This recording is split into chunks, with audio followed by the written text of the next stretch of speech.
Anak Brigadir Esko Fascarelli mengungkap kondisi terakhir anaknya. Kini Bribtu Rizka Sintiani pun tak bisa lagi mengelak. Sang anak rupanya sempat melihat kondisi terakhir Brigadir Esko sebelum jasadnya ditemukan di kebun belakang rumah, Dusun Jembatan Gantung, Kecamatan Lembar, Lombok Barat, Nusa Tenggara Barat, NTB, pada Minggu, 24 Agustus 2025. Atas kematian suaminya, Bribtu Rizka ditetapkan sebagai tersangka. Meski begitu menurut kuasa hukumnya, Lalu Armayadi, kliennya tidak terlibat dalam pembunuhan Brigadir Esko. Bahkan saat rekonstruksi pun Rizka menolak memperagakan adegan di kebun, lokasi penemuan jasad Esko. Sempat kami menolak untuk itu, karena kalau diperankan oleh klien saya sendiri sesuatu yang tidak pernah dilakukan, karena dia bukan pelaku.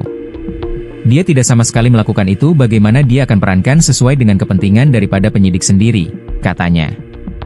Menurutnya Rizka mengaku tidak tahu penyebab suaminya meninggal dunia.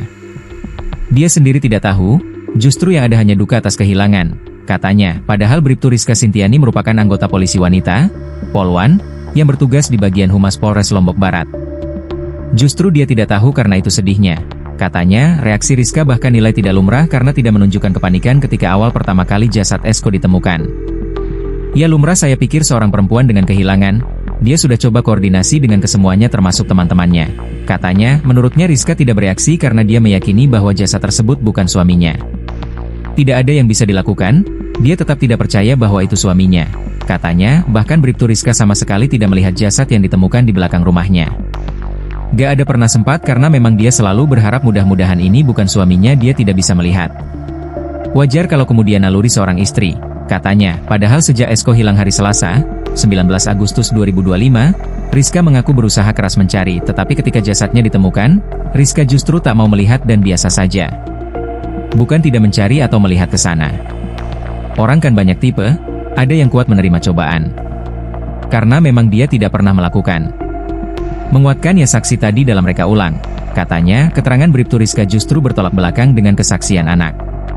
Kuasa hukum keluarga Esko, lalu Anton Haryawan mengungkap bahwa anak melihat kondisi terakhir ayahnya.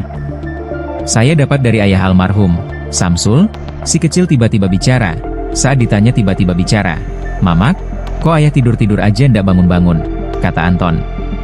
Sayangnya ketika Samsul berusaha menggali lebih dalam, si kecil justru tak lagi mau bicara. Begitu mau digali sama orang tua, ndak mau dia lagi. Katanya, hal ini berbanding jauh dengan kesaksian Rizka saat rekonstruksi. Kata Anton, banyak pernyataan Rizka yang berbeda dengan saksi-saksi. Saat rekonstruksi ada beberapa ketidaksesuaian keterangan tersangka dengan saksi lain.